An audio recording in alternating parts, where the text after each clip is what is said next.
رحم اللہ من قرأ الفاتحہ۔ بسم اللہ۔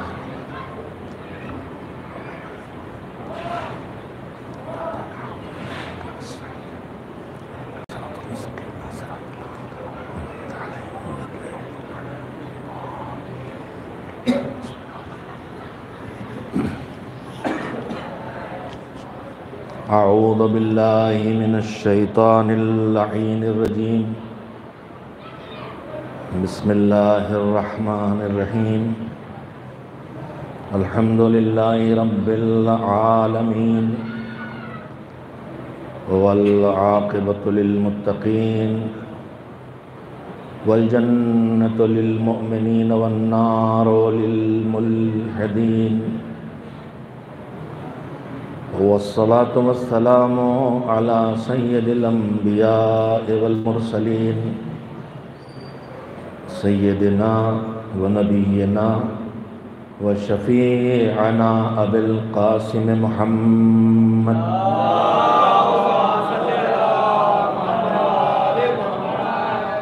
وآلہ الطیبین الطاہرین المعصومین المظلومین، واللعنۃ الدائمۃ الباقیۃ علی اعدائہم اجمعین من الآن الی یوم الدین۔ اما بعد، فقال سید الشہداء الامام الحسین علیہ السلام فی وصیۃ لہ الی اخیہ محمد الحنفیہ: انی لم اخرج اشرا ولا بطرا ولا مفسدا ولا ظالما، وانما خرجت لطلب الاصلاح فی امت جدی، اريد ان اامر بالمعروف وانہى عن المنکر واسیر بسیرت جدی وابی علی ابن ابی طالب صلوات اللہ۔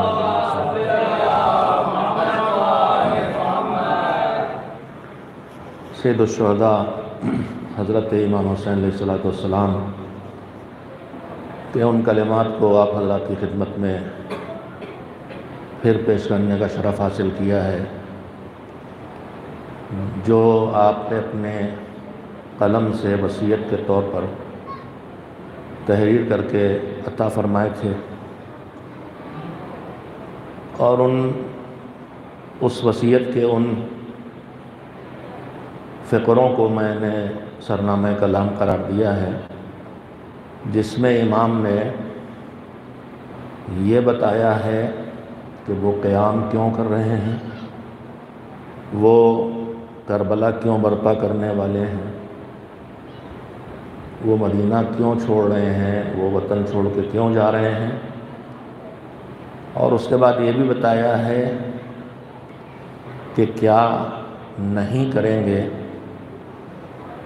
جہاں یہ بتایا کہ کیا کریں گے، اور جو کریں گے تو کیسے کریں گے وہ بھی بتایا۔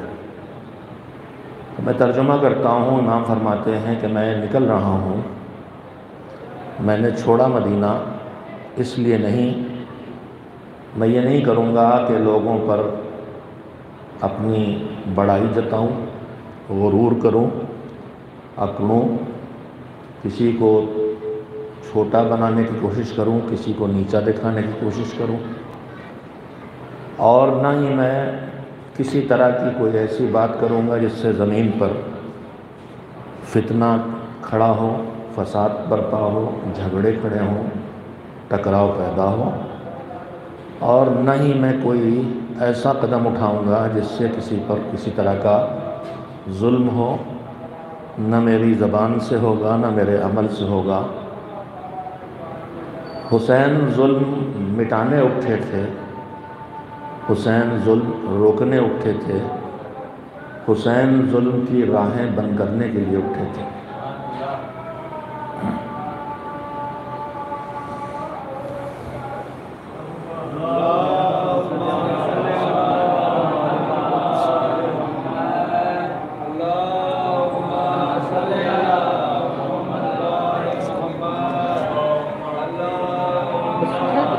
گلاس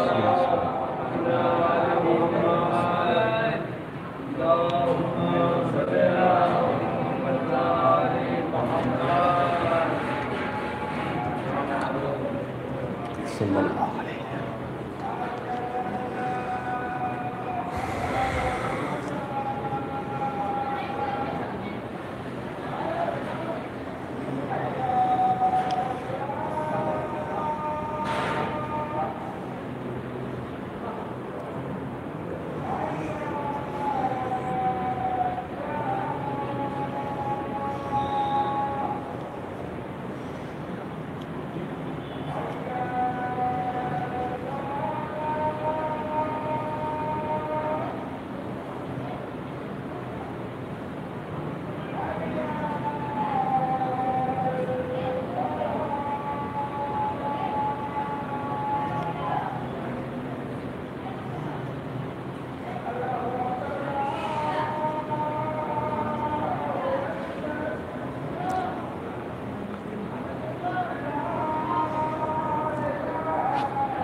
صلوات بھیجیں محمد۔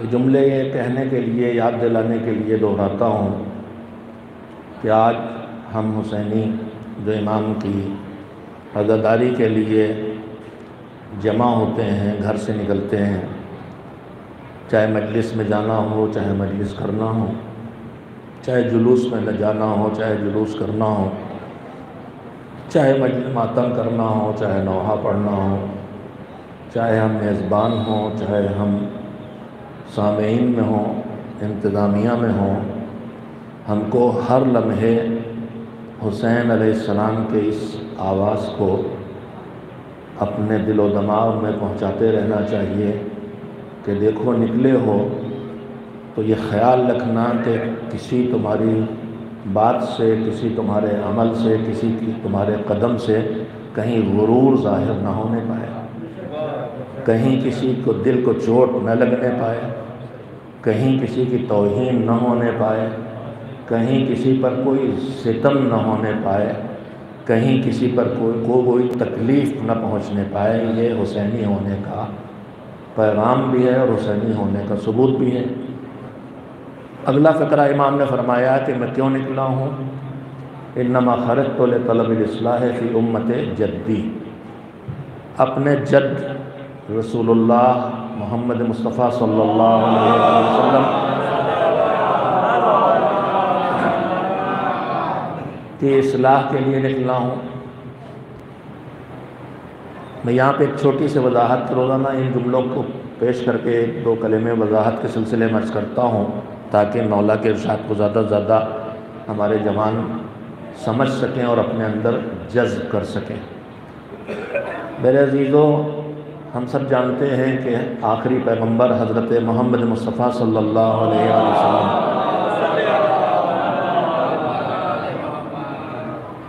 آپ آخری رسول بن کے آئے اور آپ کی رسالت قیامت تک آنے والے انسانوں کے لیے ہے، یعنی اب جو بھی ہیں وہ سب اس رسول کی امت میں شمار ہوں گے۔ سورہ جمعہ نماز میں ہم جمعہ کی نماز میں کم سے کم سنتے ہیں، اس میں حضور کی بعثت کا تذکرہ ہے۔ بسم اللہ الرحمن الرحیم، هو الذی بعث فی الامیین رسولا منہم یتلو علیہم آیاتہ ویزکیہم ویعلمہم الکتاب والحکمہ وَإِن كَانُوا مِن قَبْلُ لَفِي ضَلَالٍ مُبِينٍ۔ ترجمہ سب بچپن سے ہم مجلسیں سنتے ہیں، ہم کو تقریباً یاد ہے کہ اللہ کہتا ہے کہ تمہارا خدا وہی ہے کہ جس نے اپنے بندے کو بے پڑھے لکھے عربوں کے درمیان میں سے انہی میں سے ایک کو اپنا پیغمبر بنا کے بھیجا اور 3 ذمہ داریاں دی ہیں۔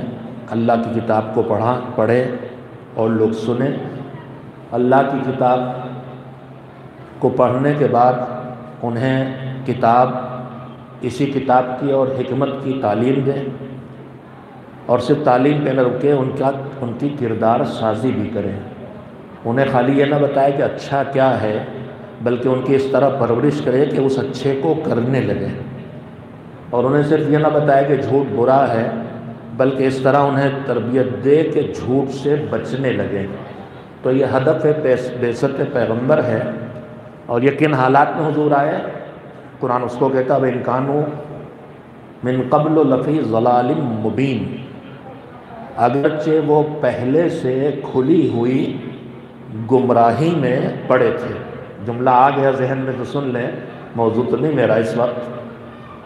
بعثت کا کارنامہ، حضور کا کارنامہ ملاحظہ فرمائیں، مجلسی مجمع ہے، مجھے انشاءاللہ تشریح کی ضرورت نہیں پڑے گی۔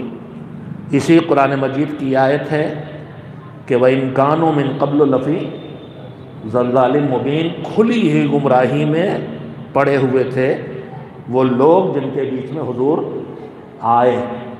یہ آغاز ہے کہ کہاں سے کام شروع کیا؟ جب دنیا کھلی گمراہی میں پڑی ہوئی تھی، اور جب اختتام کی منزل پر آئی، 23 سال گزرے، میدان غدیر میں منبر پر علی کو ہاتھوں پہ لے کے اعلان کیا من کنت مولاہ فہذا علی مولا، تو ادھر سے دوسری آیت آئی الیوم اکملت لکم دینکم واتممت علیکم نعمتی ورضیت لکم الاسلام دینا۔ اب آپ اندازہ لگائیے کتنا بڑا کارنامہ ہے 23 سال کے سفر میں، جو کھلی ہوئی گمراہی میں پڑے تھے انہیں کھلی گمراہی سے نکال کے اس معراج پہ پہنچا دیا کہ رضائے پروردگار کے لیے ان کے لیے اعلان کر دیا گیا۔ تو میں اس بات یہ کہہ رہا تھا اپنے نوجوانوں کے لیے، دیکھیے اصول دین اور عقائد ہمارے سارے دلیلوں کے ساتھ ہم کو سمجھنا ہے، اور وہ بھی عقلی دلیلوں سے۔ پہلے عقل قبول کرے گی اللہ ہے، پھر قرآن مجید بھی دلیلیں دے گا۔ پہلے عقل کہے گی کہ نبوت کا عہدہ ضروری ہے، اس لیے کہ جب ہم اللہ کی مخلوق ہے اور ہمارے لیے ہر وہ چیز جو ہماری ضرورت ہے اللہ نے بنائی، کھانا پانی ہوا سب بنایا ہے، تو ہم پیدا ہوتے تو خالی ہاتھ، زیرو، ہمیں اچھے برے کو کچھ پتہ نہیں، تو پھر یہ بھی ہماری ضرورت ہے، تو یہ بتانا بھی اسی کا کام ہے۔ اسی لیے اس نے ہدایت کا نظام بنایا ہے، اور اس لیے رسالت کی ضرورت ہے، نبوت کی ضرورت ہے، امامت کی ضرورت ہے۔ عقل کے ذریعے آدمی چلے گا اور دھیرے دھیرے قرآن تک پہنچے گا، اور جب قرآن تک پہنچے گا تو پھر اب اس کے بعد شروع ہو جائے گا قرآن کہتا ہے اس لیے یہ کرو، قرآن کہتا ہے اس لیے یہ کرو، قرآن کہتا ہے اس لیے کرو۔ اصول دین عقل سے قبول کیے جائیں گے۔ تو میں عرض یہ کر رہا تھا کہ بعثت کے اہداف کو اللہ جب بیان کرتا ہے تو جملہ ہے جس کی طرف ہم کم توجہ دیتے ہیں کہ انہیں بھیجا فی الامیین، ان لوگوں میں جو پڑھے لکھے بے پڑھے لکھے تھے وہاں عرب، لیکن اس کا یہ مطلب نہیں کہ بس انہی کے لیے آئے تھے۔ وَآخَرِينَ مِنْهُمْ لَمَّا يَلْحَقُوا بِهِمْ، صرف ان کے لیے پیغمبر بن کے نہیں آئے ہیں جو اس وقت تھے، ان سب کے لیے پیغمبر بن کے آئے ہیں جو ابھی ان لوگوں سے جو عصر پیغمبر موجود ہے ان سے نہیں ملے، یعنی بعد میں آنے والے ہیں۔ تو خاتم الرسول ہونے کی ایک دلیل یہ بھی ہے کہ اب یہی پیغمبر بعد میں آنے والی نسلوں کا نبی بنا کے اللہ بھیج چکا ہے، اب کسی نبی کے آنے کی ضرورت باقی نہیں ہے۔ میں نے یہ جملہ اس وقت آپ کو وضاحت کیوں کی، رب کیا تھا، میں کہنا یہ چاہتا تھا کہ سید الشہداء نے کہا انما خرجت لطلب الاصلاح فی امت جدی، میں اپنی توجہ دیجئے گا اپنے جد کی امت کا بگاڑ ٹھیک کرنے نکلا ہوں۔ تو اگر امت صرف وہ ہے جو اس دور میں ہے تب تو حسین کافی ہیں، لیکن اگر امت قیامت تک آنے والی ہے تو پھر اے میرے مولا ہماری کیا کوتاہی ہے کہ ہماری اصلاح کی طرف آپ فکر مند نہ ہو۔ کہا نہیں سنو، ہم خود آج کی امت کی اصلاح کریں گے، ہماری شہادت کے بعد ہماری یاد قیامت تک آنے والوں کی اصلاح کرتی رہے۔ ایک صلوات بھیجیں محمد و آل محمد علیہ السلام۔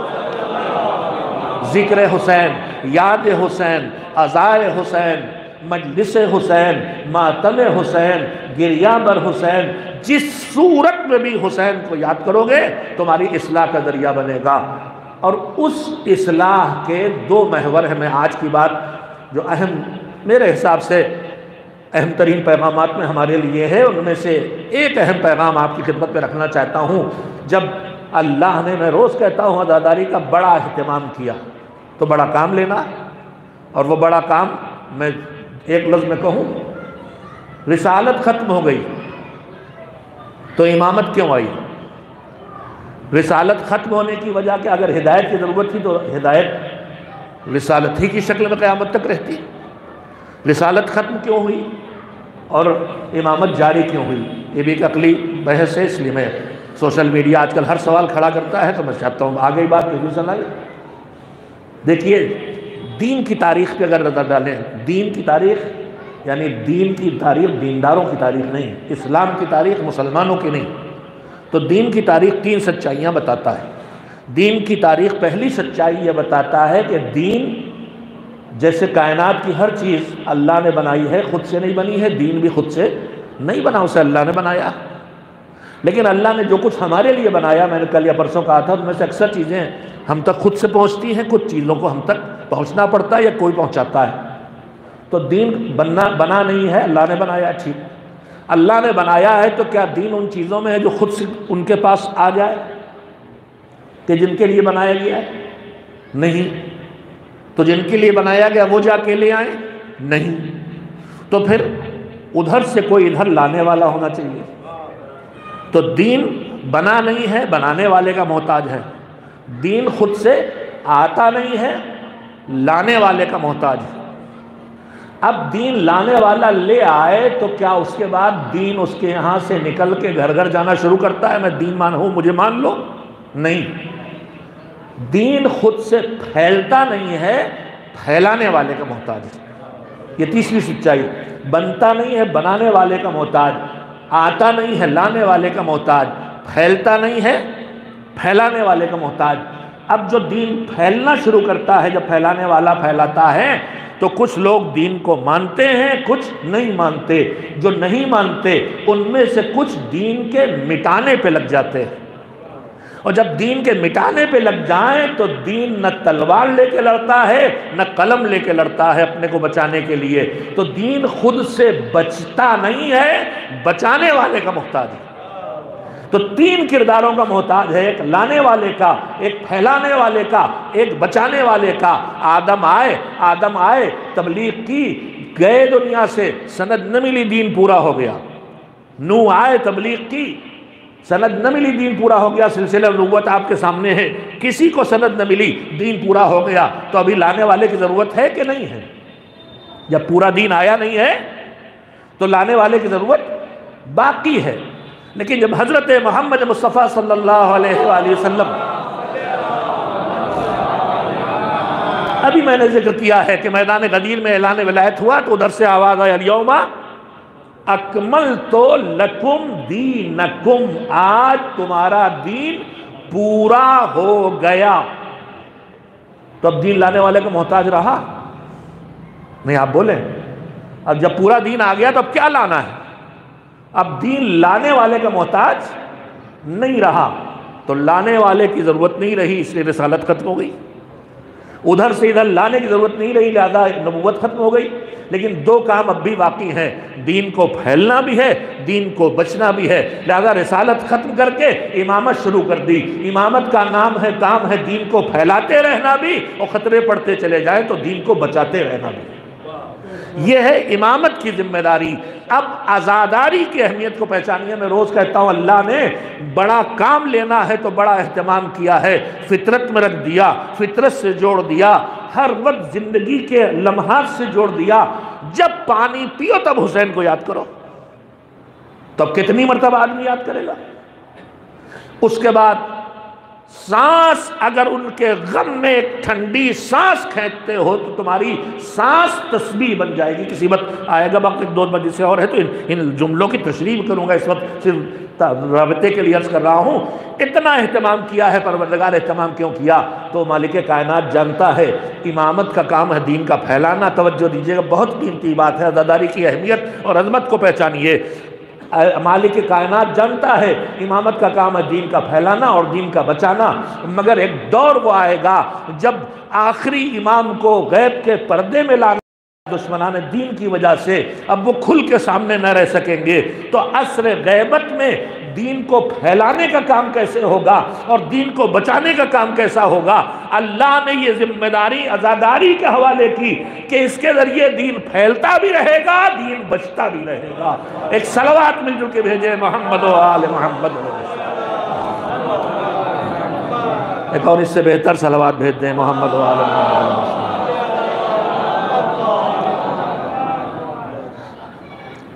حسین اصلاح کے لیے آئے، امت پیغمبر کے اصلاح کے لیے، اور سارے انسان جو بعد پیغمبر آئیں گے وہ ان کی امت میں شامل ہیں، مانے چاہے نہ مانے، ان کی اصلاح کے لیے اس میں یہ عزاداری کا سب سے بڑا پیغام ہے۔ اسی لیے آپ ہماری بزرگوں نے جو عزاداری کے طریقے اپنائے ہیں، جن میں سے کچھ وہ ہیں جو دور معصوم میں ملتے ہیں اور کچھ وہ ہیں جو دور معصوم کے بعد کے ہیں۔ دیکھیے مذہب میں ایک اور اہم قیمتی بات کہنا چاہتا ہوں، بہت بحثیں کرتے ہیں، شاید کلی اور اصولی باتوں کے ذریعے ہماری بحثیں کچھ سمٹ جائیں۔ اللہ نے ہمارے ذمے جو کام رکھے ہیں، جو ہمیں کرنا ہے، چاہے وہ واجب کی شکل میں ہو چاہے مستحب کی شکل میں ہو، اچھے کاموں کو اس نے، ہمارے کاموں کی 5 قسمیں ہیں۔ میں بچوں کے لیے وضاحت کرتا رہتا ہوں، اور کیوں کرتا رہتا ہوں چلیے بھی سن لیجیے۔ آپ سب نام سے تو واقف ہی ہیں، چند بزرگ ہوں گے جنہوں نے سنا بھی ہوگا، خطیب اعظم مولانا سید غلام عسکری علی اللہ مقامہ، وہ ایک جملہ کہتے تھے، منبر کے سامنے جو بزرگ ہیں، جوان ادھیڑ عمر بیٹھے ہوئے ہیں، جو مجلسیں سنتے ہیں، ان کو 20-20 30 سال ہو گئے ہیں، وہ کہتے تھے کہ تھوڑی دیر کے لیے ہمیں معاف کیجئے، ہم اگلی نسل کے بچوں، آج کے بچوں اور نوجوانوں کے لیے بات کر سکیں، اس لیے کہ اگر آپ کا خیال کر کے ہر بات ہم نے کہی تو ان بچوں کو کون بتائے گا۔ اور اس کا جملہ سنیے، کہا اگر کل ہمارے بزرگوں نے جب آپ اسی فرش اعضاء پہ بچہ بن کے بیٹھے تھے، آپ کے بزرگوں کا لحاظ کر کے ہر بات کہی ہوتی تو آپ تک دین کیسے پہنچا ہوتا۔ لہذا تھوڑی دیر کے لیے کہیں کہیں بزرگوں کو مہلت دینا چاہیے خطیب کو کہ وہ بچوں کے لیے بات کر سکے۔ تو میں عرض یہ کر رہا، صلوات بھیجیں محمد و آل محمد۔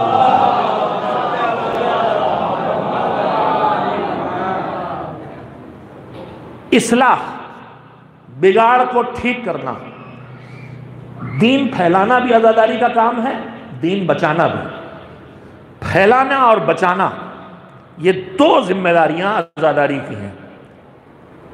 پھیلایا کہاں جاتا ہے، بچایا کہاں جاتا ہے، دونوں لفظ خود بتا رہے ہیں۔ بچانے کا مطلب وہاں ہے مگر خطرے میں ہے، پھیلانے کا مطلب وہاں گیا ہی نہیں ہے۔ میں عرض کر رہا تھا کہ عزاداری میں آج جو موجودہ شکل ہے ہماری، جس میں 2 اہم رکن ہیں ہماری عزاداری کے، ایک مجلس اعضاء اور ایک جلوس اعضاء، باقی سب اسی کے شاخیں ہیں، فروعات ہیں۔ وہ شب بیداری ہے تو مجلس اعضاء کا ایک حصہ ہے، اور جلوس کی مختلف شکلیں ہوتی ہیں، تو 2 حصے ہیں۔ میں عرض کر رہا تھا بحثیں ہوتی ہیں عزاداری سلسلے میں۔ اللہ نے ہمارے سارے کاموں کے 5 قسمیں ہیں، ہمارے کل کاموں کی، بچوں کے کام کی بات، جتنے دنیا میں ہم کام کریں گے، چاہے زبان چلے، چاہے آنکھیں دیکھیں، چاہے کان سنیں، چاہے ہاتھ پیر چلیں، چاہے ہاتھوں سے چھوئیں، چاہے زبان سے چکیں، چاہے پیٹ میں ڈالیں، چاہے پہنیں، یہی سب کام ہیں۔ اعضاء و جوارح جو ہمارے ظاہری ہاتھ پیر ہیں، ان سے جو کچھ ہم کرتے ہیں ہمارے کام ہیں۔ ان کاموں کی 5 قسمیں ہیں۔ جو اچھے کام ہیں ان کی 2 قسمیں ہیں۔ اتنا اچھا کام ہے اور اتنا ضروری ہے انسانی وجود کے لیے، اور اس کے چھوڑنے میں اتنا نقصان ہے کہ اللہ نہیں چاہتا کہ میرا بندہ یہ نقصان اٹھائے۔ مثالیں دے کے وضاحت کی جا سکتی، لیکن مثالیں دے کے وقت نہیں دینا چاہتا اور بات کہنا چاہتا ہوں، تو اس کو واجب کر دیتا ہے۔ ہم نیمونیا کا شکار ہو گئے، ڈاکٹر جا کے اینٹی بائیوٹک لکھتا ہے، چلیے مثال آ ہی گئی، اینٹی بائیوٹک لکھتا ہے، ساتھ میں سپورٹنگ بھی کچھ دوائیں لکھ دیتا ہے، یہ وٹامن سی لے لیجئے، اس سے آپ کے سسٹم ایمون سسٹم بڑھے گا، یہ وٹامن بی کمپلیکس لے لیجئے، پیٹ صحیح رہے گا، اور اینٹی بائیوٹک کھا رہے ہیں تو یہ لیجئے اینٹی ایسڈ بھی لے لیجئے۔ اب ساری تاکید دیکھیے، دوا پابندش کیجئے گا، یہ نہ چھوٹے، اینٹی بائیوٹک نہ چھوٹے، اور اگر ایک آدھ خوراک چھوٹ جائے تو کوئی بات نہیں، یہ نہ چھوٹے۔ تو یہ نہ چھوٹے کیا مطلب؟ کہ اگر یہ چھوٹ گئی تو سب بیکار جائے گا۔ تو اللہ جو نیکیاں، جو اچھے کام انسان کے لیے اتنے اچھے ہوتے ہیں اور ان سے محرومی انسان کو اتنا نقصان پہنچاتی ہے، یا جسم کو، یا روح کو، یا میری ذات کو، یا میرے کنبے کو، یا میرے محلے کو، یا میرے پڑوس کو، یا انسانیت کو، یا میری دنیا کو، یا میری آخرت کو، ان سب جگہ پر نفع نقصان جو ہم نہیں جانتے مالک جانتا ہے۔ تو جو بہت ہیں اور جن کی چھوڑنے میں بہت نقصان ہے، اسے کر دیتا ہے واجب۔ لیکن جو کرنے میں تو بہت فائدہ ہے لیکن چھوڑنے میں کوئی بہت بڑا نقصان نہیں ہے، تو ایسے اچھے کاموں کو کر دیتا ہے مستحب۔ اور جو انسان کے لیے نقصان دہ ہے، کہیں نہ کہیں نقصان ہے، چھوٹا ہو چاہے بڑا، چاہے روح کو بھی نقصان پہنچائے، چاہے دل کو نقصان پہنچائے، چاہے دماغ کو، سوچ کو نقصان پہنچائے، چاہے اخلاق کو نقصان پہنچائے، چاہے جسم کو نقصان پہنچائے، چاہے زندگی کو، کاروبار کو نقصان پہنچائے، چاہے آخرت کو نقصان پہنچائے، چاہے دنیا، کہیں کوئی نقصان پہنچنے والا ہے تو اگر شدید نقصان ہے کہ اللہ نہیں چاہتا کہ یہ نقصان یہ میرا بندہ اٹھائے تو اسے حرام کر دیتا ہے۔ فلسفہ ہے اس کا۔ ہم یہ نہ سمجھے معاذ اللہ کہ کوئی موڈی بادشاہ جیسے ہوتا ہے آرڈر کر دیتا ہے کہ آج سے یہ قانون، کبھی کبھی ہم لوگ اس ملک میں شکار ہوئے ہیں ایسے قوانین کا، آج سے قانون نافذ ہو گیا ایک دم سے۔ تو اللہ کوئی موڈی نہیں ہے، ہمارا خیرخواہ ہے، رحمان رحیم، ہمارے لیے کرتا ہے جو کچھ کرتا ہے، اس کو ہم سے کچھ نہیں پانا۔ ہمارے اللہ اکبر کہنے سے وہ بڑا نہیں ہوتا، ہمارے سجدے کرنے سے وہ اونچا نہیں ہوتا، وہ ہمارے سجدے کرنے سے اونچا نہیں ہوتا، ہم جتنا جھکتے جاتے ہیں وہ ہمیں اٹھاتا جاتا ہے۔ تو جو بھی ملنا ہمیں ملنا عبادت سے، ہر فائدہ ہمارے لیے، یا روح یا جسم، تو جو ہمارے لیے نقصان دہ ہے، اگر اتنا شدید نقصان ہے کہ اللہ راضی نہیں ہے کہ نقصان اٹھائے بندہ میرا، تو اسے حرام کر دیتا ہے۔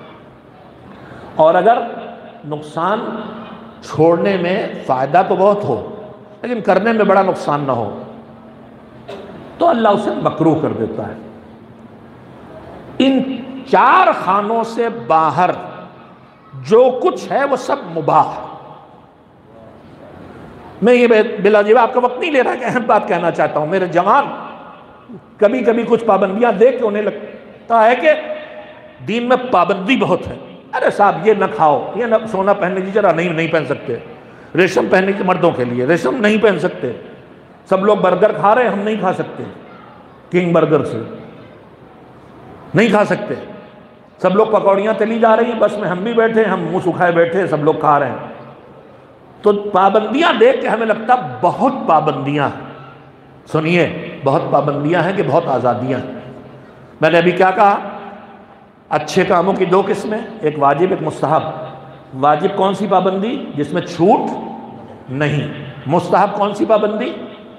چھوٹ ہے، چاہے کہیں نماز تکبیرۃ الاحرام سے واجب ہوتی ہے، اس سے پہلے اذان اقامت مستحب ہے، نہ کہیں آپ، کوئی گناہ نہیں ہے، نہ کہیں گے اس کا اجر اور اس کے فائدے سے محروم رہیں گے، الگ بات، لیکن اس کی چھوڑنے میں کوئی اتنا بڑا نقصان نہیں کہ اللہ اسے حرام واجب کر دیتا، مستحب۔ تو جو واجب ہے پابندی ہے جس میں چھوٹ نہیں، مستحب پابندی ہے مگر اس میں چھوٹ ہے، حرام پابندی ہے اس میں چھوٹ نہیں، مکروہ پابندی ہے مگر اس میں چھوٹ ہے۔ اور پانچویں قسم کیا؟ جائز یا مباح۔ توجہ دیجیے گا، بات جوانوں کے لیے، بہانے بزرگوں سے بھی کہہ رہا ہوں، ہمیں لگتا بڑی پابندی، ہم اپنی مرضی کی زندگی نہیں جی سکتے، نہیں دیکھیں کہ پابندی زیادہ ہے کہ آزادی زیادہ ہے۔ توجہ دیجیے، مرجع تقلید عالم وقت فقی توضیح المسائل سے لکھ دی، پوری زندگی کے لیے ہمیں بتا دیا کیا کرنا ہے تمہیں، کیا نہیں کرنا، کیا واجب کیا حرام، کیا مستحب کیا مکروہ، سب لکھ دیا کتابوں میں۔ اگر سب توضیح میں سمٹ کے نہیں آیا تو اور فقہی کتابیں، لیکن لکھ دیا سب۔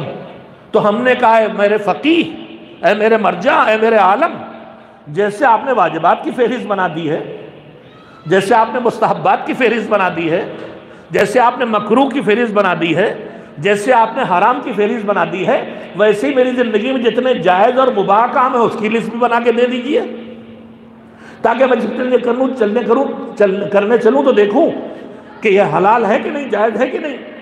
تو فقیہ کا جواب سنیے کیا ہوگا، وہ کہے گا میں واجب کی فہرست دے سکتا ہوں، توجہ دے، بات قیمتی ہے، میں مستحب کی فہرست دے سکتا ہوں، میں حرام کی فہرست دے سکتا ہوں، میں مکروہ کی فہرست دے سکتا ہوں، انہیں گن سکتا ہوں، لیکن میں مباح کی گنتی نہیں کر سکتا، اس لیے کہ مباح کی کوئی لیمٹ نہیں ہے۔ تو جو سنیے، جو گنے جائیں وہ ہیں واجبات و مستحبات و حرام و مکروہ، اور جو انگنت ہو وہ ہے مباح۔ تو بتاؤ آزادی زیادہ ہے کہ پابندی زیادہ ہے؟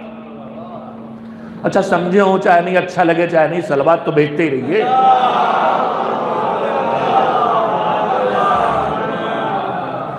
نہیں، اس سے اچھی سلوات بھی آپ بھیج سکتے ہیں، بہتر پرجوش.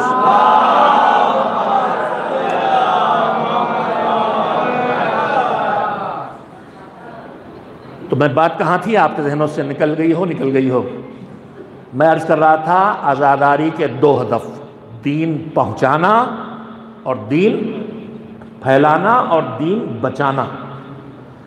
2 ہمارے اہم ستون ہیں عزاداری کے، ایک مجلس اور ایک جلوس. کبھی کبھی ویسے ہونے لگتی ہیں، ائمہ کے دور میں تھا کہ نہیں، اب کیوں ہو رہا ہے، یا اور باتیں بھی ہونے لگتی ہیں کہ صاحب ہم جو چاہیں کریں. تو میں عرض یہ کر رہا تھا کہ پروردگار عالم نے ہمارے کاموں کے 5 حصے کیے ہیں. اس میں سے نیکیاں کی 2 حصے، واجب و مستحب، اور جو نقصان دہ ہے، برائی ہے، اچھا نہیں ہمارے لیے، اس کی 2 قسمیں، حرام اور مکروہ. اب یہ جو واجب، مستحب اور حرام اور مکروہ ہے، تو جو کرنا ہے وہ کیا ہے، جو نہیں کرنا اس میں بتانے ضرورت نہیں کرنا کیسے نہیں کرنا. شراب نہیں پینا، ختم قصہ. اب کیا اس کا طریقہ بتایا جائے گا؟ البتہ میں شاید خود ہی اپنی بات کی تردید کروں کہ جو نہیں کرنا ہوتا ہے، اس نہیں کرنے والے بڑے نہیں سے بچانے کے لیے چھوٹی چھوٹی نہیں لگا دیتا ہے. وہ بھی ایک سلیقہ ہے حرام سے بچنے کا. میں اس میں نمونہ رکھے دیتا ہوں، بات آ گئی. اللہ انسان کو بدکاری سے بچانا چاہتا ہے، زنا سے، مگر طریقہ کہاں سے، شروع کہاں سے کرتا ہے؟ میں اس سے پہلے مثال دوں. ہم لوگ ہائی وے پہ چلتے ہیں، لائٹیں پڑتی ہیں، 60 70 80 100 کی سپیڈ میں ہم جا رہے ہیں، ایک دم سے لائٹ سامنے آئے تو بریک ماریں گے، گاڑی اسکٹ کر جائے، ایکسیڈنٹ ہو جائے، قابو میں نہ آئے، کراس کچھ بھی ہو سکتا ہے. تو طریقہ کیا ہوتا ہے؟ جہاں جا کے ریڈ لائٹ ملنے والی ہے اس سے پہلے اسپیڈ بریکر بنا دیے جاتے ہیں. جہاں اسپیڈ ٹوٹنا شروع ہو جاتی ہے کہ جہاں فل بریک مارنا ہے وہاں جاتے جاتے کنٹرول میں آ جائے. تو جیسے اسپیڈ بریکر بنائے جاتے ہیں کنٹرول میں رکھنے کے لیے، اسی طرح سے پروردگار عالم نے مثلا بدکاری سے بچنے کے اسپیڈ بریکر کیا کیا بنائے. نامحرم پہ نگاہ پڑتے ہی جھکا لو، نامحرم کو چھو نہیں، نامحرم کے ساتھ تنہائیوں میں جمع نہ ہو. اگر یہ 3 اسپیڈ بریکر زندگی میں کر لو گے تو کبھی ایکسیڈنٹ نہیں ہوگا. اور تم نے یہ اسپیڈ بریکر توڑے تو پھر کسی وقت بھی ایکسیڈنٹ خطرہ ہے. تو حرام سے بچنے کی بھی ترتیبیں ہیں جو مالک نے بتائی ہیں. آ گئی ذہن میں تو میں نے آپ خدمت میں عرض کر دی. تو اس نے جو ہمارے اوپر نیکیاں رکھی ہیں واجب اور مستحب، اس کی 2 قسمیں. اس دین کو قیامت تک رہنا ہے. نیکیاں 2 طرح کی ہیں. ایک کہتا ہے یہ کام تمہیں کرنا ہے اور ایسے کرنا ہے، طریقہ بتا دیتا ہے. نماز پڑھنا ہے، ایسے پڑھنا ہے. صلو کما رأیتمونی اصلی. سرور کائنات حضرت محمد مصطفیٰ صلی اللہ علیہ وسلم نے فرمایا یہ نماز پڑھو اور اس طرح پڑھو جیسے میں پڑھتا ہوں. اب میں پڑھتا ہوں، اگر میرے باپ دادا کوئی بزرگ علاقے میں گزرے ہوں اور میں ریسرچ کرنے چلوں ان کے بارے میں، تو کس سے پوچھوں گا ان کے بارے میں؟ کیسے بیٹھتے اٹھتے تھے، کیسے ملاقات کرتے تھے، کھانے پینے کا انداز کیا تھا، گھر میں رہائش کیسی تھی، برتاؤ سلوک کیسا تھا، زمینداری کرتے تھے تو حکومت کا مزاج کیا تھا، لوگوں کو تنگ کرتے تھے، ستاتے تھے یا نرمی کے مزاج رکھتے تھے. 1000 باتیں پوچھنا ہے. تو کہا بھائی جو اس زمانے میں لوگ تھے جنہوں نے ان کو دیکھا ان سے پوچھا جائے. تو حضور بھی تو ہمارے لیے نمونۂ عمل ہیں، 14 صدیوں پہلے آئے تھے. ہم سے کہا گیا تم ان کی جیسی زندگی بسر، جیسے وہ نماز پڑھتے تھے ویسے پڑھو. لقد کان لکم فی رسول اللہ اسوۃ حسنہ. اللہ کے رسول میں تمہارے لیے نمونہ موجود ہے، تمہیں وہی سب کرنا جو انہوں نے کیا ہے. تو ہم نے کہا کیا کیا انہوں نے، ہم پتہ چلائے. تو اس دور رسول میں کون ہیں جن سے پوچھیں؟ تو ہم جواب ملا جنہوں نے ان کو دیکھا ان سے پوچھئے. تو ہم جستجو میں نکلے تو ہمیں اصحاب کرام ملے. اصحاب کرام رسول کے ساتھ اٹھنا بیٹھنا، جنگ میں میدان میں جانا، نماز پڑھنا، خطبہ سننا، بازار میں جانا، حضور کے ساتھ ہر وقت کا اٹھنا بیٹھنا. ہم نے ان سے پوچھنا شروع کیا مسجد میں کیا رویہ ہوتا تھا، بتایا ایسے. ممبر پہ کیا روش ہوتی تھی، کا خطبہ دے رہے تھے، نواسا آیا اور دامن ملز گرا، خطبہ توڑ کے گود میں لے لیا۔ نماز میں کیا سیرت تھی؟ کا پشت پہ نواسا آ گیا تھا تو سجدہ طولانی کر دیا۔ ہم پوچھتے رہے، وہ بتاتے رہے، ہم نے کہا میدان میں، کہا ہم سب میں سب سے قریب دشمن سے ہمارا پیغمبر رہتا تھا، کہا درمیان، کہا جس طرح ہم کام کرتے تھے ویسی پیغمبر بھی ہمارے ساتھ کام کرتے تھے۔ ہم نے کہا اچھا کافی زندگی تم نے بتا دی، اب یہ بتاؤ کہ ان کا گھر میں روش کیا تھی، رات میں کتنی دیر سوتے تھے، کتنی دیر عبادت کرتے تھے؟ کہا بھائی یہ گھر کی بات ہم نہیں بتا سکتے، ہم باہر کی بات بتا دیں۔ تو ہم نے کہا اچھا باہر کی بات بتانے والے مل گئے، گھر کی بات۔ ہم ازواج نبی خدمت میں گئے، ہم نے کہا حضور کی سیرت کیا تھی، کتنی دیر سوتے تھے؟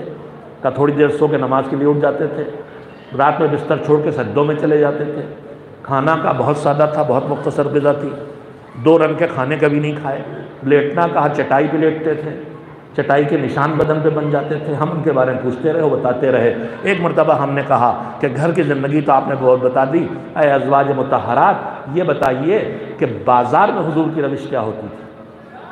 کہا بھائی بازار کی بات ہم نہ بتا پائیں گے، ہم تو گھر میں رہتے۔ تو اصحاب سے پوچھا تو انہوں نے گھر کے باہر کی زندگی کے بارے میں بتایا، ازواج سے پوچھا تو انہوں نے گھر زندگی کے بارے میں بتایا۔ ہم نے کہا کوئی اور ملے گا کہ جو باہر کی زندگی کو بھی بتائے اور گھر والی زندگی بھی؟ کہا اور وہ اہل بیت ہے، باہر کی زندگی میں پوچھنا ہے تو اہل بیت سے پوچھو، گھر کی زندگی کو پوچھنا ہے تو اہل بیت سے پوچھو، جن کی گود میں جنہوں نے ان کی گود میں آنکھیں کھولی اور جن کی گود میں انہوں نے آنکھیں بند کی ہیں، اہل بیت سے سیکھتے چلے جاؤ گے تو رسول کی سیرت گھر والوں سے بہتر طور پہ ملے گی، باہر کی زندگی بھی دیکھنے کو ملے گی، گھر کی زندگی بھی دیکھنے کو مل جائے گی۔ ایک صلوات بھیجیں محمد و آل محمد۔ تو کہیں وہ عبادت کا حکم دے کے اس کے بعد اس کا طریقہ بھی معین کر دیتا ہے کہ ایسے کرنا ہے، یہ کرنا ہے اور ایسے کرنا ہے۔ لیکن دین کو رہنا ہے قیامت تک، لہذا حالات بدلیں گے، زمانے بدلیں گے، ضرورتیں بدلیں گی۔ تو اگر ہر کام کا طریقہ معین کر دے، مثلا دور رسول میں روزی کمانا واجب ہے ہم سب پہ، حکم ہے روزی کماؤ، لیکن روزی کمانے کے لیے مثلا اس دور میں کھجور کی بزنس ہو رہا ہے تو اب یہی کہتے ہیں کھجور بیچ کے روزی کماؤ۔ تو 2 طرح کے کام ہیں، میں بات پھیلانا نہیں چاہتا، کچھ کام وہ ہیں جو مذہب کہتا ہے کہ تمہیں کرنا اور ایسے کرنا ہے، اور کچھ کام وہ ہیں جن میں یہ تو کہتا ہے کہ تمہیں یہ کام کرنا ہے لیکن یہ نہیں کہتا کہ کیسے کرنا ہے۔ تو جب طریقہ معین نہیں کرتا تو پھر کہاں کس کے حوالے کرتا ہے؟ توجہ دیجیے گا، ایمانی سلیقے کے حوالے کرتا ہے۔ ماں باپ کو راضی رکھنا ہماری ذمہ داری۔ اب کون کیسے ماں باپ کو راضی رکھے گا؟ یہ نہیں کہا کہ پیر دباؤ روز باپ کو، یہ نہیں کہا کہ رات میں انہیں سونے سے پہلے دودھ پلاؤ، نہیں، ہمارے حوالے کر دیا۔ تو اب راضی رکھنے کے لیے ایمانی سلیقے کو اپنایا جائے گا، اور ایمانی سلیقے میں یہ ہے کہ کسی ایسے کام کو انجام نہیں دیا جا سکتا جس کو اللہ ناپسند کرے۔ ماں باپ، خدا نخواستہ کسی کے بوڑھے باپ جوانی میں محمد رفیع کے گانے سننے کے شوقین تھے، پوتے کو کہیں پرانے محمد رفیع کے کیسٹ مل گئے، ان کا چلو دادا کو خوش کر دیں، تو دادا خوش تو ہو جائیں گے، ابا خوش تو ہو جائیں گے، مگر انہیں محمد رفیع کے گانے دے کے خوش نہیں کیا جا سکتا۔ تو کسی بھی عمل کا، اللہ کرے کہ میں اپنی بات پہنچا سکا ہوں، اگر اللہ کہے تمہیں یہ کرنا ہے مگر اس کا طریقہ معین نہ کرے تو سلیقہ ایمانی یہ کہے گا کہ اب ایسے کرو جو اللہ کی نگاہ میں طریقہ ناپسندیدہ نہ ہو اور عقل کے لحاظ سے حماقت نہ ہو۔ یہ 2 شرطیں ہیں اللہ کی شریعت کے لحاظ سے، کسی بھی ایسے طریقے پر نہیں۔ میں مثال دیے دیتا ہوں، فقہی مسئلہ ہے، قرآن مجید کو تلاوت میں ثواب بے حساب، اس بے حساب ثواب میں اچھی آواز میں پڑھنا بھی ثواب ہے، بہترین آواز میں پڑھنا ثواب ہے، لیکن یہی قرآن اگر اس دھن میں پڑھا جائے جو گانوں کے لیے ڈیزائن کی گئی ہے، جسے غنا کہتے ہیں. تو اختیار تو ہمیں ہے، مگر اچھی آواز میں اگر گانے کی دھن میں تلاوت بھی ہو رہی ہے تو یہ جائز نہیں ہے. تو طریقہ ہمیں اپنانا ہے. بات تو میں نے آپ سے کہہ دی ہے میرے عزیزو. اگر عزاداری ہمارے ہاتھ میں ہے تو ہمیں مرثیہ بھی پڑھنا ہے، ہمیں نوحہ بھی پڑھنا ہے. اللہ کا شکر ہے کہ میں 2-3 دن سے یہاں ہوں. آپ اس مرض کے شکار نہیں ہوئے جس وقت پورا یہ ہندوستان ہمارا شکار ہو چکا پڑوسی ملک سے. وہ بنائے ہوئے کیسٹ جو گانے کی دھنوں پہ اور طرزوں پہ شاعر کو دے کے کہلوایا جاتا ہے اور پھر جا کے اسٹوڈیو میں ریکارڈ کرایا جاتا ہے، اور جہاں سینے کے ماتم کی آواز کے بجائے انسٹرومنٹس کی آواز آتی. مذہب اس پہ راضی نہیں ہے کہ جو طریقہ تم چاہو استعمال کر لو. جو وہ طریقے اپناؤ جو اللہ جن پر راضی ہے. الحمدللہ یہاں نوحے میں مسلسل سن رہا ہوں، الحمدللہ آپ اپنے شعراء کے معیاری کلام کو اور ان طرزوں کے ساتھ پڑھتے ہیں جو نوحوں کو سوٹ کرتی ہیں، جنہیں گانے سے نہیں اٹھایا گیا. اور حفاظت کیجئے اپنے بچوں کی. ایک آدھ چھوٹے بچے کو میں نے سنا وہ کیسٹ سے پڑھ رہا تھا. میں ان کی ماں سے کہوں گا، ہمیں ہماری ماں نے سکھایا ہے گنگنانا، نوحہ پڑھنا، یا حسین کہو، سینے پہ ہاتھ مارنا. دن رات دیکھا کرتا ہوں بیٹا ماتم کرو، ابھی ہاتھ ٹھیک سے اٹھ نہیں رہا، ماتم سکھایا جا رہا ہے. تو میں ماؤں سے کہوں گا اپنے بچوں کو کیسٹ سے نہیں، جیسے ہماری نسلوں میں ہمارے علاقے کے مخلص شعراء کو مخلص نوحہ خانوں، سوز خانوں، مرثیہ خانوں نے انتہائی پردرد لہجے میں نوحے پڑھے ہیں، اسی طرح سے اسے باقی رکھیے. اور ایک بات کا اور خیال رکھیے، یہ ماتم غم کی علامت ہے. تو جب ماتم غم کی علامت ہے تو پھر فضیلتوں کے تذکرے پہ ماتم کا کوئی رشتہ رہ نہیں جاتا ہے. اس سے زیادہ میں نے کہنا چاہوں گا. ایک صلوات بھیجیں محمد و آل محمد. ایک اور صلوات اس سے بہتر بھیج دیں محمد و آل محمد. تو اللہ نے 2 طرح کے کام ہمارے ذمے کیے ہیں. کچھ کا طریقہ معین کر دیا اور کچھ کا طریقہ معین نہیں کیا. حج کا طریقہ معین ہے، قیامت تک یہی رہے گا رفتہ. اب اس میں آپ چینج نہیں کر سکتے کہ 7 چکر کا طواف ہوتا تھا، اب بھیڑ بہت ہو گئی چلو 3.5 چکر کا قصر کر دیا جائے. نہیں ہو سکتا. یا آج موڈ زیادہ اچھا ہے، چلو وہ جیسے صبح کی نماز پڑھا کم وقت نے کہا تھا، 2 رکعت پڑھا کے پوچھا تھا اور پڑھا دوں. تو ہمارے وہ نہیں ہم کر سکتے. جو طریقہ جہاں معین کر دیا وہ قیامت تک قابل عمل. پھر ایک بہت اہمیت بات، ہم لوگ اکثر واجبات پہ پریشان ہونے لگتے ہیں. نماز کیسے پڑھیں، سب 18 گھنٹے کا روزہ کیسے رکھیں. یا تو بے توجہی یا بے خبری. دین کتنا آسان ہے میرے بچے جوان پھر سنیں. کبھی کبھی ہمیں لگتا ہے دین پر کیسے عمل کریں. 18 گھنٹے کا روزہ، جاب بھی کر رہے ہیں، نوکری بھی کر رہے ہیں، کھیت میں مزدوری بھی کر رہے ہیں، کیسے روزہ رکھیں. اتنا مہنگا حج ہو گیا کیسے حج کریں. نماز 2 بجے سوئے، 4 بجے سوئے، 1 گھنٹے کے بعد نماز بتا گیا، اٹھ کے پڑھنا مشکل ہو رہا ہے. میرے عزیزو سنو، یہ دین قتل مشکل نہیں ہے، دین سے بے خبری ہمارے لیے مشکل بناتی ہے. میں مثال دوں، نماز واجب ہے، لیکن اگر میں نکلا، خدا نہ کرے کبھی کبھی ہمارے ملک کے حالات بگڑتے ہیں، لیکن انشاءاللہ یہ ملک ایسا نہیں ہے، نہیں بگڑنے دے رہا ہے، سنبھلنے کی طرف آ گئے، فرقہ وارانہ فساد ہو گیا. اب اگر میں اس نماز صبح قضا ہو رہی میں اسٹیشن پہ نماز پڑھوں، ابھی مجھے نپٹا دیا جائے گا، تو میں کیا کروں؟ نماز پڑھوں اور جان دے دوں؟ اب مذہب کیا کہہ رہا؟ یہاں نماز نہ پڑھنا تمہاری ذمہ داری ہے. روزہ رکھنا مجھ پہ واجب ہے، لیکن میں بیمار ہو گیا، موت نہیں آ رہی، خالی صحت بگڑ رہی. کہ آپ روزہ نہیں رکھو گے تو گنہگار ہوگے، نہیں رکھو گے تو ثواب پاؤ گے. تو میرے عزیزوں وہ دین کیسے مشکل ہو سکتا ہے جو خود اپنے آپ کے چھوڑ دینے ہی کو دین بنائے دے رہا ہے.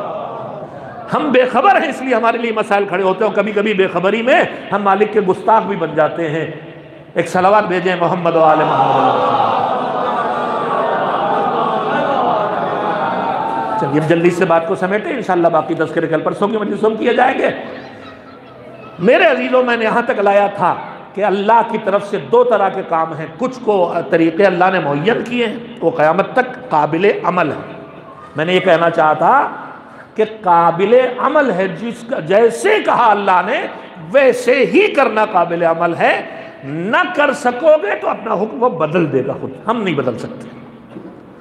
دوسرا وہ ہے کہ جو ہمارے سوچ، ہمارے سلیقے، ہمارے شعور، ہماری عقل، ہماری بصیرت، ہماری سمجھداری، ہماری دینی سمجھ اور وقت اور حالات کے تقاضوں کے تحت ہمیں حوالے کیا تمہیں یہ کام کرنا ہے، کیسے کرنا تم خود طے کرو گے۔ آزاداری ان عبادتوں میں ہے کہ جس کا ادھر سے کوئی طریقہ معین نہیں کیا گیا ہے۔ البتہ معصومین کی سیرت میں کچھ چیزیں شروع سے دکھائی دے رہی ہیں۔ یہ ایک لوتا حادثہ ہے کربلا کہ جہاں حادثہ بعد میں گزرا ہے، تذکرہ پہلے سے ہے۔ شہادت بعد میں ہوئی ہے، گریہ پہلے سے ہے۔ کسی دن چند روایات سنا دوں گا اپنے نوجوانوں کے لیے۔ جناب آدم کی خلقت سے لے کے آج تک جو عبادت انبیاء و مرسلین کرتے رہے ہیں وہ عزائے حسین ہے، حسین پہ گریہ ہے۔ ائمہ تحریم نے، اصحاب نے، پیغمبر خدا صلی اللہ علیہ وسلم نے، سب نے گریہ کیا ہے۔ اور اس وقت جو سختیاں تھیں، دشواریاں تھیں، پابندیاں تھیں، جب موقع جہاں مل گیا، کوئی شاعر آ گیا، گھر کے دروازے بند کیے، پردے ڈلوائے، بیٹیاں جمع کیں، پڑھانا شروع، مرثیہ پڑھنا شروع کیا، آوازیں اٹھیں تو اور کہا جاؤ سارے دروازے بند کرو، باہر آواز نہ جائے۔ تو اگر باہر آواز نہ جائے کی کیفیت میں عزاداری ہو رہی ہے تو نہ زور سے نوحے پڑھے جائیں گے، نہ ماتم کیا جائے گا، نہ جلوس نکالا جائے گا۔ لیکن جب حالات تھوڑا بدلے، تھوڑا ماحول بدلا، حکومتیں محبان علی کے ہاتھیوں میں آ گئیں، کہے بنی فاطمہ ہوں، چاہے قاچاقی دور ہو، چاہے صفوی دور ہو، تب تھوڑی آزادی نصیب ہوئی تو پھر عزاداری نے پھیلنا شروع کیا۔ تو ہمارے بزرگوں نے دو بنیادی طریقے، میں نے اتنا وقت اس پیغام کے لیے لیا ہے، دو بنیادی طریقے نکالے، ایک بچانے کے لیے، ایک پہنچانے کے لیے۔ مجلس دونوں کام کرتی ہے، دین پہنچاتی بھی ہے، دین بچاتی بھی ہے۔ جلوس دین کے پہنچانے کا کام کرتا ہے، ہر عمل کے پیچھے اس کے کوئی روح ہوتی ہے۔ تو عزاداری کے پیچھے روح ہے پیغام کا پہنچانا، دین کا بچانا۔ مجلس کی روح ہے دین پہنچتا رہے، دین بچتا رہے، دین پہنچتا رہے، دین بچتا رہے۔ جب جوان کے عقیدے پہ حملہ ہو تو مجلس عقیدہ بچائے، جب تاریخ پہ حملہ ہو تو مجلس تاریخ بچائے، جب اخلاق پہ حملہ ہو تو مجلس اخلاق بچائے، جب اعمال پہ حملہ ہو تو مجلس اعمال کو بچائے۔ مجلس کو کسی ایک موضوع سے باندھ دینا، مجلس کے ہدف کو محدود کر دینا ہے۔ یہ منبر دین کے پہنچانے کا بھی ہے، پھیلانے کا بھی ہے، بچانے کا بھی ہے۔ بعض باتیں ایسی آ جاتی ہیں ہمارے درمیان جس سے شبہ پیدا ہوتے ہیں، ان کو اس وقت چھیڑنے کا وقت نہیں ہے نا، ضرورت محسوس ہوتی ہے مجھے۔ تو جلوس اور مجلس کا بنیادی فرق یہ ہے، جلوس ہے دوسروں تک پیغام پہنچانے کے لیے۔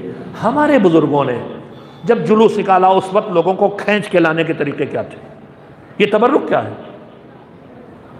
بزرگوں نے تبرک بانٹا جو ہم بانٹ رہے ہیں، مگر یہ کیا ہے؟ لانے کے لیے۔ حضور نے دین بعد میں پہنچایا، ذوالعشیرہ کی دعوت پہلے کروائی۔ ایک انسانی فطرت ہے، چاہے کروڑ پتی آدمی ہو لیکن کھانا دسترخوان پہ بیٹھ کے کروڑ پتی اور کوئی خاص فرق نہیں رہ جاتا، بوٹیوں اس کی نگاہ بھی ہوتی، ان کی بھی نگاہ ہوتی۔ اب یہ اور بات ہے کہ کھانے کے طریقے اور ہوتے ہیں۔ روایت میں تو ہے زندگی کی ہر نماز ایسے پڑھو جیسے آخری نماز پڑھ رہے ہو، مگر کوئی کو کھاتے ایسے دکھائی دیتا ہے کہ جیسے زندگی کا آخری کھانا کھا رہا ہو۔ تو کھینچ کے لانے کے لیے ہم جب روح کو محسوس کرنا چھوڑ دیتے ہیں، بہت اہم باتیں عرض کر رہا ہوں، جب ہم روح کو ڈھانچہ رہ جاتا ہے تو پھر وہ نتائج بھی، ثمرات بھی آنا بند ہو جاتے ہیں۔ اب ہمارے ہاں، میں تو بالکل یہاں کے لیے اجنبی ہوں، ایک آدھ بار آیا ہوں لیکن میں آپ سے بالکل واقف نہیں تھا، آپ کے درمیان اب آیا ہوں، مگر میرے عزیزوں جو میں پورے ملک میں دیکھ رہا ہوں، تبرک کے کئی کیٹیگری بنا دی گئی۔ یہ VIP کا ایک قرآن مجید بھی، اب وہ چاہے اس کے جس کے ہاتھ میں دیا گیا وہ کبھی کھول کے نہ دیکھے، اور ایسے ہی بندی شبوں کے ہاتھ میں جاتا ہے، قدردانوں کے ہاتھ میں نہیں جاتا۔ ایک وی آئی پی کا تبرک، ایک وی آئی پی کا، ایک جنرل کا، ایک ہمارے یہاں زبان کہتے ہیں قدر، اللہ جانے کون سا لفظ ہے، عوام الناس۔ ہمارے بزرگوں نے اس لیے نہیں شروع کیا تھا۔ بنی ہاشم کیوں کہلاتے ہیں؟ ہاشم کا نام ہاشم کیوں تھا؟ ہاشم ان کا لقب ہے، نام ہاشم نہیں ہے۔ کیوں؟ ہاشم کہتے ہیں چور چور کرنے والے، ہڈیاں چور کرنے والا نہیں۔ وہ اس دور میں جو قحط اور غربت کا دور تھا، حج کے زمانے میں سالن کے بڑے بڑے پیالوں میں روٹی ڈال کے چور کر کے عوام کو کھلاتے تھے، کھینچ کے لانے کے ذریعہ، کھینچ کے لانے کے ذریعہ، یہ تبرک کھینچ کے لانے کے ذریعہ تھا، یہ جلوس لوگوں کو کھینچ کے لانے کے ذریعہ، یہ منبر لوگوں کو کھینچ کے لانے کے لیے ہے۔ خدا نہ کرے ایسی تبدیلی نہ آ جائے کہ ہم اپنی خوشی کی چیزیں سننے کے لیے اس منبر سے لوگوں کو کرنٹ مارنا شروع کر دیں، ہم ایسی تقریریں کرنے لگیں، ایسے اشعار پڑھنے لگیں کہ جو آنے والے ہیں آنا رک جائے۔ ہمارے نوحے میں ایسے اشعار ہونے لگے، میں جانتا ہوں حساس باتیں ہیں، لیکن اگر ہم عزاداری کا ہدف سمجھیں گے تو ہم محسوس کریں گے ہم اس سے دور نہ ہونے دیں۔ ہمارا پیغام رسانی کی کیفیت باقی رہنا چاہیے۔ اور فقہی مسئلہ اس لیے دیتا ہوں، معصومین کی طرف سے کوئی طریقہ معین نہیں، لیکن اب عزاداری کیا چیز بنے گی؟ ہر وہ عمل کہ جسے کرنے والا جب کرے تو جو بے خبر آدمی ہو وہ دیکھتے ہی کہے اس پہ کوئی مصیبت پڑی ہے، وہ عزاداری ہے۔ اب اگر ہم نے بوسیدہ کالے کپڑے پہنے تو دیکھنے والا سمجھے کوئی مصیبت پڑی ہے، اور اگر ہم نے نئے ماڈل کے نئے ڈیزائن نئے کپڑے پہنے، جو بلا ہمارے ہاں آ گئی ہے، خاص کر کے میری بیٹیوں بہنوں میں افسوسناک پہلو یہاں تک آ گیا ہے کہ اب محرم سے پہلے بازاروں میں باقاعدہ محرم ماڈل آنے لگے ہیں۔ تو میرے عزیزو، اگر ماڈل کے نئے کالے کپڑے پہنے جائیں گے تو کوئی یہ نہ سمجھے گا یہ عزادار اور غمزدہ ہے، سمجھے گا یہ فیشن کی ہے۔ تو خالی توجہ لینا چاہتا ہوں آپ کی، سادگی برقرار رہے ہمارے ہر عمل کی۔ دو جملے یاد رکھیے گا، ہمارے ہر کار عزا کی سادگی برقرار رہے اور غم کی کیفیت اس سے محسوس ہوتی رہے۔ ہم جذبات اور جوش میں آ کے اتنا مثلاً علم پر پھول ڈال کے اتنا نہ سجا دیں، میں بہت حساس بات کہہ رہا ہوں، کہ جو اس کی کیفیت تھی، ہمارے بزرگوں نے بنایا تھا ایک سوکھا سا مشکیزہ، ایک پٹکا خون میں ڈوبا ہوا، دھبے داغ خون کے، اس پر کپڑا جسے دیکھتے ہی کربلا یاد آتی تھی۔ ذوالجناح ہوگا دیہاتوں میں، یہاں نہیں ہوں لیکن بہت سی جگہ آفت آ گئی ہے۔ حسین کی ذوالجناح کی یاد کب آئے گی؟ جب لگامیں کٹا ہوا گھوڑا دکھائی دے، جو ہمارے بچپن میں ایک چادر ڈال کے خون کے دھبے اس پہ محسوس کرائے جاتے تھے، اگر ہم اسے سونے چاندی سے لاد دیں گے تو وہ کربلا کے ذوالجناح کی یاد نہیں دلائے گی۔ میں اس سے زیادہ آپ سے نہ کہوں گا، اللہ کرے کہ میں کہہ سکا ہوں، دل سے بات کہی ہے، دل میں اترے اور اعتراض کا لہجہ نہ پیدا ہو کسی دماغ میں۔ میں ہرگز یہ نہیں کہہ رہا کہ انہیں نہ کیا جائے، میں بس یہ کہہ رہا ہوں کہ جو ہم کریں اس میں عزا کی کیفیت برقرار رہے اور سادگی برقرار رہے، دیکھتے ہی پتہ چلے کہ یہ غمزدہ لوگ ہیں، یہ نہ لگے کہ یہ تو کوئی رسم انجام دے رہے ہیں۔ محرم سے عزاداری کی کیفیت کا اظہار ہوتا رہے، تیوہار کا لفظ ہمارے ایام عزا کے لیے کوئی استعمال نہ کرنے پائے۔ بس میں بات کو یہیں پہ ختم کرتا ہوں، باقی گفتگو کل کروں گا۔ میں نے آج آپ کی خدمت میں کہنا چاہا تھا کہ عزائے حسین اللہ کی طرف سے وہ انمول عطیہ ہے جس کا مقصد حسین اللہ کا طرف سے یہ تھا کہ عصر غیبت میں کار امامت اس کو کرنا ہے، دین کو پھیلانا ہے اور دین کو بچانا ہے۔ کتنی قربانیاں اس غرض سے، اس ہدف سے دی ہیں۔ روز ہم ایام عزا ہیں، مجلسیں سن رہے ہیں، قربانیوں کی نہ جانے کتنی قسمیں ہیں۔ کچھ شہید ہو گئے، کچھ اسیر ہو کے گئے۔ جو شہید ہو گئے شہادت کے بعد سیراب ہو گئے، جو اسیر ہو کے گئے تاریخ اسارت کہتی ہے کہ اسیروں کو جی بھر کے کھانا پانی کبھی نہیں ملا۔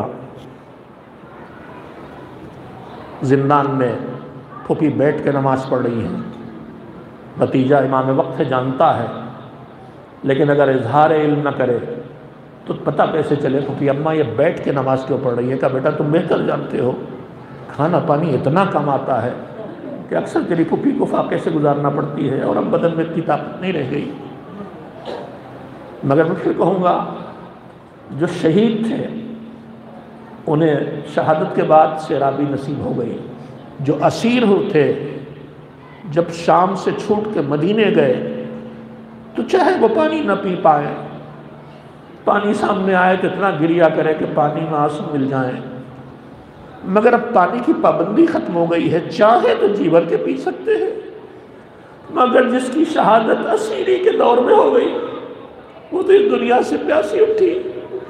میرا جی چاہتا ہے ایام عہدہ کا اختتامی حصہ ہے، اربعین کا قافلہ واپس جا رہا ہے، اس قافلے میں زینب ہے، اس قافلے میں ام کلثوم ہے، اس قافلے میں رباب ہے، اس قافلے میں فاطمہ بنت الحسین ہے، ام فرما ہے، فضہ ہے، مگر جو سب سے زیادہ بے چین تھی مدینے جانے کے لیے وہ اس قافلے میں نہیں ہے، حسین کے سینے پہ سونے والی بچی سکینہ جو زندان میں شام کے وقت کبھی ماں کی گود میں سر ہے، کبھی پھوپھی کی گود میں سر ہے، آسمان پہ پرندے جا رہے ہیں، اماں یہ کہاں جا رہے ہیں، کہا اپنے گھرانے اپنے گھروں میں جا رہے ہیں، اپنے آشیانوں میں جا رہے ہیں، کہا اماں ہمیں بھی کبھی مدینے جانا نصیب ہوگا کہ نہیں؟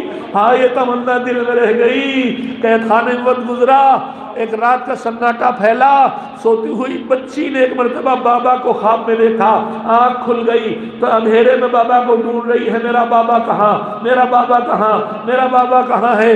بیویوں کے رونے کی فریاد تو ہر وقت آتی ہے، مگر اس وقت اتنی بے چین آواز اٹھی کہ قصر یزید میں یزید بے چین ٹہلا ہے، کیوں؟ اس لیے کہ جب آنکھ بند کرتا ہے رسول اللہ بالوں کو بکھرائے ہوئے آ جاتے ہیں۔ اے ملعون بتا میرے بچے نے تیرا کیا بگاڑا تھا؟ تو نے میرے حسین کو کیوں شہید کر ڈالا؟ ایسے ہی موقع ہے، خیر آئی آواز قید خانے سے بیویوں کے بے چین ہو کے کہا روتی تو ہمیشہ ہے، مگر اتنی بے چینی سے رونے کی وجہ کیا ہے؟ کسی کو بھیجا جا کے پوچھ۔ وہ آیا، اس نے آگے دربار سے پوچھا، دربار نے کہا اتنا بے چین ہو کے کیوں رو رہے ہو؟ جواب ملا حسین کے سینے پہ سونے والی ننھی بیٹی نے بابا کو خواب دیکھا تھا، اب آنکھ کھل گئی ہے تو اندھیرے میں گوشے گوشے میں بابا کو ڈھونڈتی پھر رہی ہے، میرا بابا کہاں ہے، میرا بابا کہاں ہے؟ ظالم کو خبر پہنچی، اپنے لیے اس نے کیا انتظام کیا کہ لے جاؤ حسین کا سر دے دو۔ حسین کا سر قید خانے میں پہنچا، سکینہ نے دوڑ کے لیا ہاتھوں میں، منہ پہ رکھا، ارے بابا ابھی تو تم مجھے سینے پہ سلا رہے تھے، بابا تمہیں کس نے شہید کر دیا؟ تمہارا سر کس نے کاٹا؟ بابا تم کیسے شہید کر دیے گئے؟ ایک مرتبہ بیان کرتے کرتے سکینہ چپ ہو گئی۔ زینب نے اشارہ کیا سید سجاد کو، بیٹا آہستہ سے اپنے باپ کا سر بیٹی سے لے لو۔ سید سجاد آگے بڑھے، ایک آہستہ سے باپ کا سر لینا چاہا تو صحن کے پیچھے ہٹ گئے۔ انا للہ و انا الیہ راجعون۔ پھوپھی اماں بہن بھی رخصت ہو گئی، پھوپھی اماں سکینہ ہمیں چھوڑ کے چلی گئی اسی جلے ہوئے کرتے میں۔ مجھے نہیں معلوم ننھی سی لہد کیسے کھو دی۔ سکینہ کو دفنا کے فریاد کی، بابا شرمندہ ہوں، جو امانت آپ نے حوالے کی تھی اس کی حفاظت نہ کر سکا۔ رخسار زخمی، کان زخمی، سینہ زخمی۔ وَسَيَعْلَمُ الَّذِينَ ظَلَمُوا أَيَّ مُنقَلَبٍ يَنقَلِبُونَ أَلَا لَعْنَةُ اللَّهِ عَلَى الْقَوْمِ الظَّالِمِينَ اللهم تقبل منا إنك أنت السميع العليم۔ مات حسین۔